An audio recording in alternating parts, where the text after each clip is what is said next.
What a crazy, amazing day here on the WEN Talks. I am just like blown away by our speakers today. And oh my gosh, I mean, from peak to summit. Oh my gosh, our next speaker is Hillary Russo. Oh my gosh, I am so excited to have you here today. Welcome. Thank you so much, Haley. What a pleasure to be here. I just love these powerful, amazing women that are in this group, and I'm so elated to be one of them. So thank you. Appreciate it. Well, I am, as Haley said, I'm Hillary Russo. I'm the holistically speaking health coach. Clearly, I love wordplay because I'm a holistic health practitioner and a transformational coach. And I practice the art and this beautiful neuroscience approach called Havening Techniques. I'm also a hypnotherapist and a health and wellness journalist and a public speaker. And of course, a powerful, purpose driven woman entrepreneur like all of you. But I want to start this off and I want to start this conversation off because it's always a conversation. It's never one sided, in my opinion, is with a question. I want to ask you, what's new and good? And I want you to think about that question for a second. And when something comes to mind that brings you joy, that is your new and that is your good. It doesn't have to be anything huge. It could be you had a great cup of coffee or a lunch. It could have been you signed a new client or you have a new product coming out or you're working on a new program or you just had a great night's sleep. Whatever it is, what is something new in your life and something good, two things that bring you joy in your everyday? Because the more you do this, the more you come forward with that kind of mentality and take a positive step in the right direction, you're going to add more happiness to your moment, your day, your life, and also more gratitude. And there's science behind this. I don't make this stuff up. There's science behind this. And as a trauma-informed holistic health practitioner and health coach, I'm definitely one of those people that love to nerd out on neuroscience. I work with neuroscientists and I've done a lot of research on what brings happiness into people's lives, including my own. I use myself as a guinea pig every day.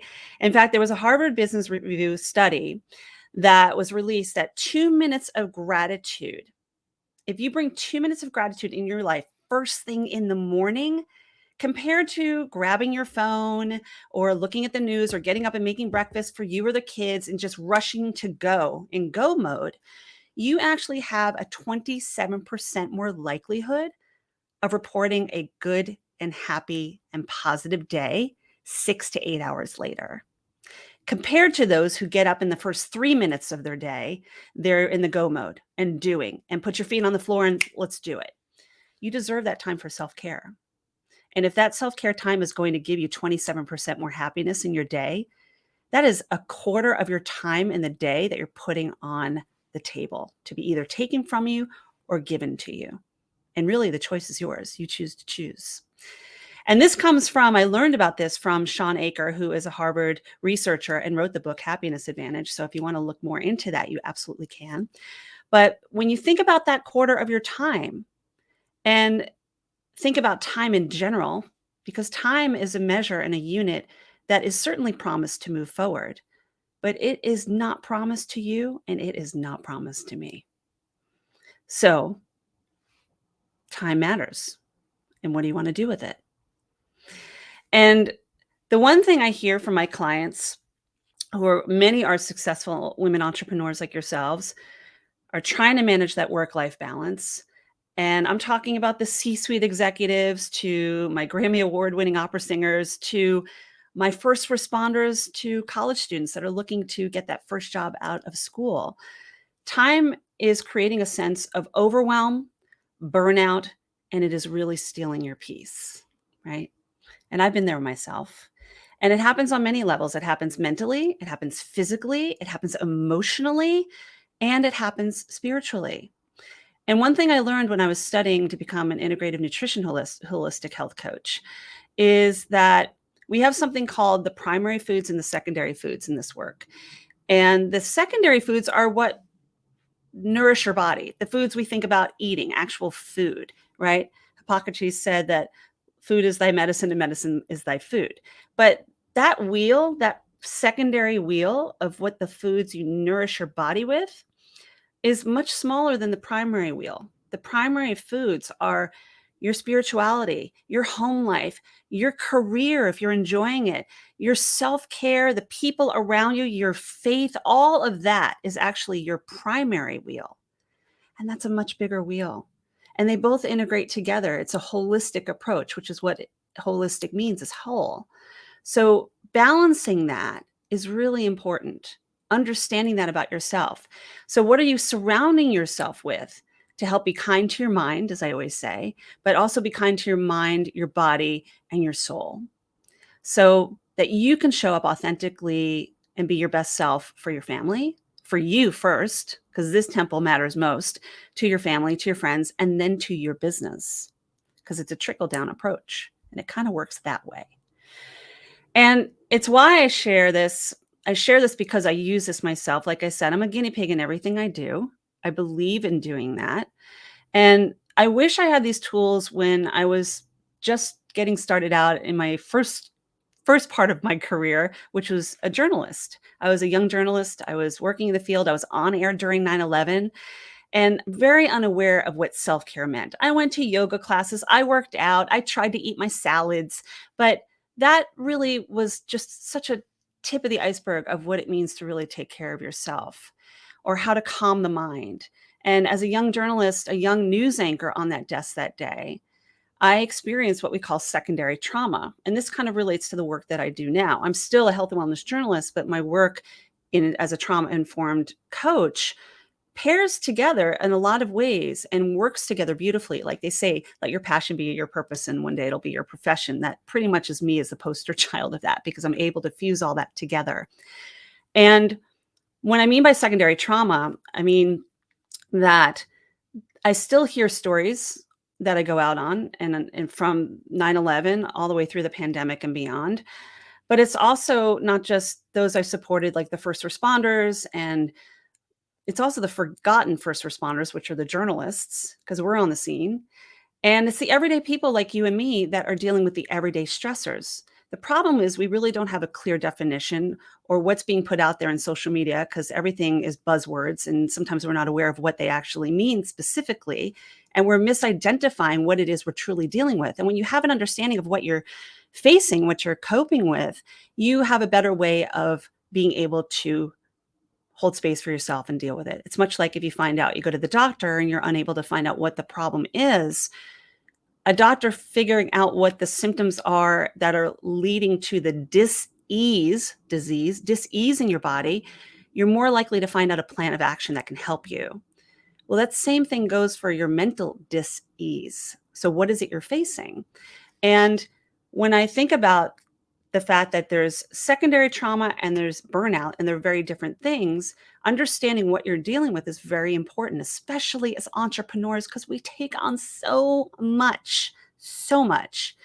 And the difference is that secondary trauma is when you're experiencing the duress or the emotional duress that results from hearing somebody else's firsthand trauma. Okay. And you might have experienced this. I know as a journalist, I experience this every day when I'm listening to other people's stories, when I'm looking at the news feeds and I'm seeing images, much like what happened in 9/11, up through the pandemic and beyond. But then we also deal with those stories every day in our family and workplace. And for me, as a practitioner, with my clients who are sharing very deep rooted upsets, I need to have the tools to know how to manage that and not take it in like a sponge, right? And be able to still hold space and support my clients well. But what is it you're dealing with in your everyday life? You know, what are the burnouts? The burnout, the difference between that, burnout can be seen as the deadlines you're facing, taking on too much, not having the kind of support. Should I hire a virtual assistant? Do I have the right kind of people supporting me? Do I have the marketing team I need? Am I managing all this plus the family life? Am I taking care of me? That can lead to burnout, which is very different from secondary trauma.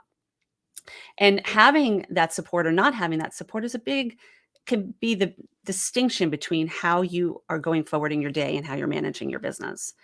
And then you start dealing with the self-doubt, right? Start asking yourself questions when you're dealing with burnout.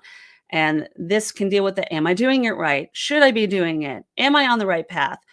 Is there a better way I can do this? Should I just get out and start again? Right? That inner bully is the loudest voice in the head. We hear a lot of voices around us, but the loudest voice in our head is the one we need to be listening to. So the thoughts we're putting in there better be good ones. And we have over 50 to 70,000 thoughts a day. So choosing good ones is very important, right? Choosing the words we use and choose towards others is just as important as the ones we use towards ourselves, because we can really beat ourselves up, right? I do it too. And it's a practice for us to have to bring ourselves back and to not release what I call the cranial kraken. Remember the kraken from Clash of the Titans? That cranial kraken that will just come out at you if you're not too careful. Because the one thing that is so obvious and true is that the brain does not like uncertainty at all.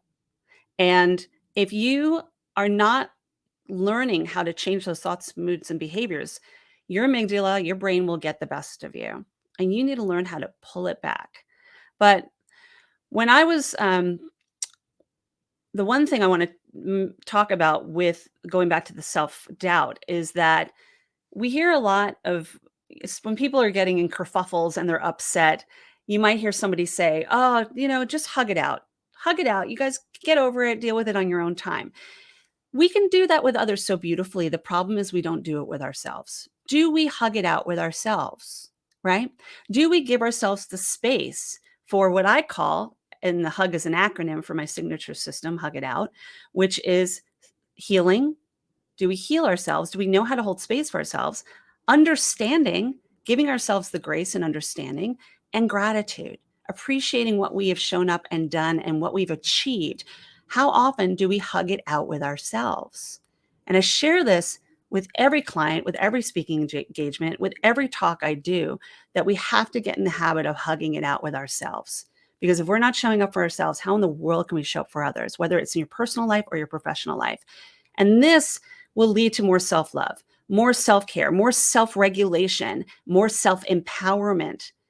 And that is really the basis of everything. So how are you talking to yourself? All that negative self-talk comes from that part of our brain that is in fight or flight mode constantly. And like I said, the brain does not like uncertainty. So the first thing it's going to grab onto is a negative thought. So it's up to you to steer the wheel back and have those tools to say what's new and good. What little thing happened today that's bringing me joy that can create that domino effect of joy in your life? And that's one thing I share as a havening techniques practitioner. I'm not just one of the first 150 in the US that practice this. I'm also one of only 800 in the world, and I practice with the co-founding doctors who've called me a pioneer in the field, and I take that very seriously. But I also use havening for myself, for my everyday life. And the beauty of this work is that it could be self-applied, to self-soothe, to self-regulate.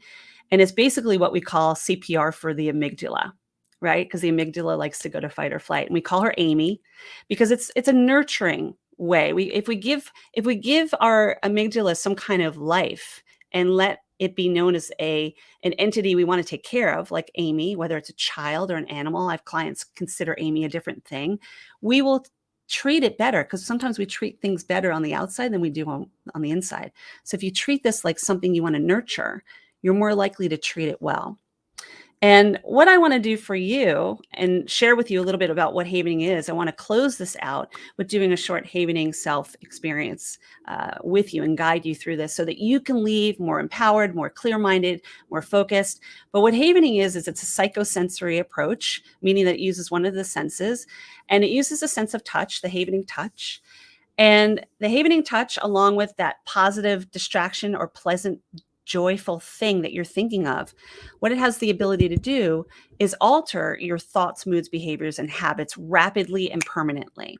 It's based on neuroscience. And the beauty of this work, and maybe this is the antithesis of what I do in the therapeutic world, is that my hope is not to have people come back to me, but come back to me when they need me for the deeper rooted things, or the every week, there's always something that comes up. But during that time in between, you have the ability to self-soothe. So how you do this approach, if I may, experiencing the havening approach is like you're washing your hands or giving yourself a nice hug hugging it out, healing, understanding, and gratitude. This actually releases oxytocin, which is the love hormone. It also releases dopamine and serotonin and GABA, which are also the happy hormones. But when you use this touch, and you can do it any and all three, it's no choreography to it.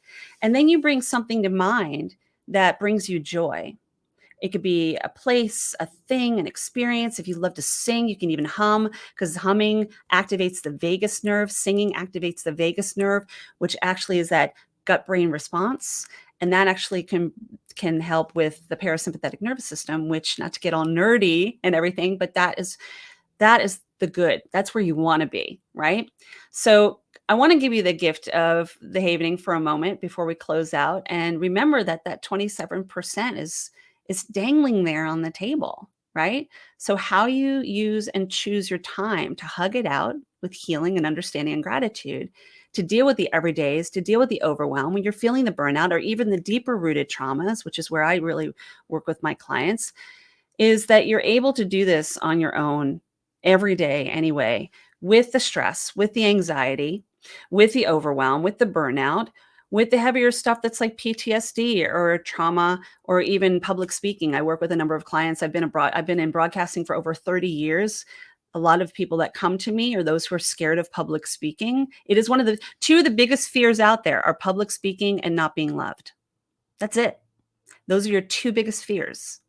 So when people come to me, it's getting them over that fear of being in front of the camera, because it's really not about that, or being on the stage. It's not about that. It's going to the deeper rooted upsets. So even if it's the everyday upsets, like you've got too much on your plate, or the kids are getting a little bit overzealous about things, or even deeper things that you're ready to approach, because trauma never goes away. We just learn how to manage it, deal with it, and build a relationship with it. That's self-empowerment. Whichever you decide to use, putting these tools in your hands changes the narrative. So what I want you to do is I want you to think about something, and we're going to do this quickly. I want you to bring something to mind that's bringing you an upset. Just doesn't have to be anything major. Think of something in your life right now that is bringing you an upset or is causing a little feeling of being off. And then I want you to give it a word. So maybe it's stress, maybe it's fear, maybe it's anxiety, whatever it is, give it a word. And if you want to put it in the chat, this is great. Think of that word and whatever it is. And the beauty of this work is you don't even need to share what your upset is. 100%. And I can say this absolutely, of my clients do share with me because it's based on trust and connection. However, they don't have to. That's the beauty of this kind of work, this neuroscience-based work. But I would like for you to just at least put what the emotion is you're feeling. I'm going to look at the chat if anyone's doing this. And just share whatever that upset is, or if you don't want to share in the chat, you don't have to. And bring to mind what that is for a moment. And then I want you to give it a number. And what I call 0, which is namaste all day, nothing's bothering you, to 10, off the charts, really triggering you, upsetting you. Whatever that emotion is that you are bringing to mind right now, also give it a number. And 10 being the most activated, 0 being namaste all day. Okay, so you're looking for something that's causing you some kind of upset. Okay, and now what I want you to do is, just as quick as you have that in your mind and that upsetting thing, I want you to forget it. I want you to just forget about it. Don't even think about it anymore. It's not part of what's happening right here and now. And I want you to now think of that joyful thing and bring that to mind. What is it that is an experience or a person or a place or a thing that brings you joy? And then what I want you to do is I want you to practice the havening approach. The touch is just, remember, it's on your arms, like you're giving yourself a hug from your shoulders down to your elbows, or your hands, or even on your face, like a nice facial. And just close your eyes for a second and pretend like you're going backstage into a new space. And it's like you're creating a new movie or a new narrative. And take yourself to that place. Take yourself to that place briefly. And then I just want you to close your eyes. And from this point on, for a few minutes, we're just going to take a little journey. And all you're thinking about is that experience that you're having that brings you joy. And you keep havening during this whole time. That's part of it. Remember to do the havening touch. and take yourself to this experience, or hum to yourself. If you're in a private space, you have the space to do that. Or if it's a person, whatever it is. And I'm just going to count to 20. And with each number, I want you to think of one thing within that experience that you're having that you can feel brings you more joy. So, for instance, if you're walking on the beach and that's your joyful place, number one might be the boats. Number two might be the sand beneath your feet. Number three might be the sound of the birds. Whatever it is, whatever your journey is, because this is your journey, I want you to continue havening, and we're just going to count to 20. And with each number, find one thing that brings you joy within that experience. Here we go. 1, just take some deep breaths. Breathing is very important. 2, allow yourself this time for self-care and self-regulation. Remember to haven and move your arms. 3, deep breaths, feeling lighter and calmer and deeper. 4, beautiful. 5, eyes closed. Give yourself the space. Take a deep breath on 5. Breathe in for 4, hold for 4, and then breathe out for 4. This is the box breathing method. It's really powerful. I use it with my speaking clients. I use it with my students as a college professor. And then go to 6. What's number 6 that brings you joy in that experience, in that space? Remember the self-haven. 7, 8, 9, 10. Take another deep breath of 4 in, hold for 4, and then breathe out for 4. That's right. Give yourself the gift of breath. Imagine it just circulating through all the cells in your body. Whatever it is that has been upsetting you, you're in a different space. 11, feeling lighter and calmer and deeper, clearer. 12, deep breaths in. 13, what's bringing you joy? 14, 15, 16. Remember to self-haven. Keep moving your hands. 18, 19. And then that last powerful step forward with that 20th step. And then I want you in your mind's eye to turn around and see how far you've come. See how far you've come. Look how far you've come. And then I want you to think about that word that you're feeling now. What is the emotion or the feeling you have now? Real quick, don't give it too much thought. We get in our thoughts too much. And my whole thing is to mirror back at you what you don't see in yourself. What is it you're feeling right now? What is the emotion? What is the feeling? You can even put it in the chat if you like. And then what is the number? So where you were a higher number before, lower is better. Namaste all day would be 0. Where are you in this number? That's the power of this work. And just take up one more deep breath, if you will. And think about how you have the ability to change your thoughts, moods, behaviors, and habits in minutes. And of course, I am happy to support anyone that wants to hear more about havening or the work that I do and hear about my Hug It Out system, how I can support you in any way. And that is basically being kind to your mind, Haley. Thank you so much, Hillary. This is awesome stuff. And tell me how somebody would go about getting in touch with you. Absolutely. So I can be reached at hillaryrusso.com. It's with 1 L. And if you're interested in booking a complimentary session to actually do this havening one-on-one, we can go a little deeper. You can really see how it works. But that's on my website at hillaryrusso.com/havening. And of course, reach out to me and connect with me on social, either on Facebook or, of course, I'm very active on Instagram. And I do have my podcast, Holistically Speaking, which is trauma to triumph stories through health, healing, and humor, all in the holistic space with some amazing experts in the field that are very well known, but just holding space for people to share their stories, because that's how we share and serve. Absolutely. Love it so much. Thank you. And with the magic of technology, I'm going to go ahead and introduce our next speaker.